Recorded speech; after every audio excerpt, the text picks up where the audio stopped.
Okay, Gurmagat.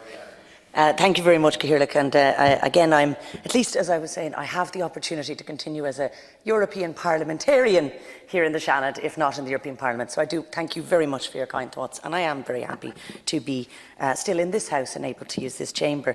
I want to first of all just agree with the sentiments from Senator Éireann, who expressed concern around voting.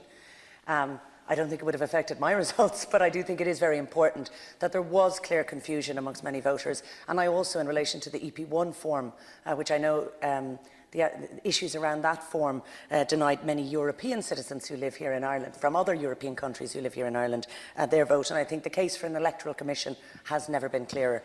But what I also wanted to speak about today was the issuing of licences to drill off the south coast, which, as we know, is happening this week, even in the wake of a green wave, even in the wake of a climate emergency. And I note that former Minister Naughton has made it clear that he believes there should be a cessation of the issuing of licences. And I had, over the course of my travels in the last few weeks, the opportunity to sit on panels with a number of members of the current government and former governments who were being grilled and questioned about their decisions in relation to the issuing of oil exploration licences or the expansion of oil and gas. And the responses often rang very hollow. And those responses, however hollow they have been, will be nothing to the situation when anybody in this government has to justify in some future room, in some question from their constituents, the decision after what we know now to continue with drilling and to expand drilling. Frankly, there will be no justification.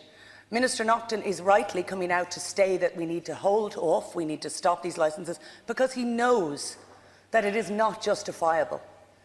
And you're going to have situations where every member of this government and all those who agree to this decision are going to have to stand over the indefensible. I would note as well, I've raised previously biodiversity and climate as linked issues.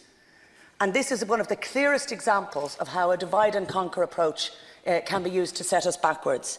As I understand it, in deciding to issue the licence to drill, no climate assessment was done, simply an assessment on the impact on the marine biology of the Porcupine Basin. Of course, the significant impact on marine biology was bad, but it was considered not enough to delay drilling. Then, secondly, when extraction begins, climate impact will be assessed at that later point.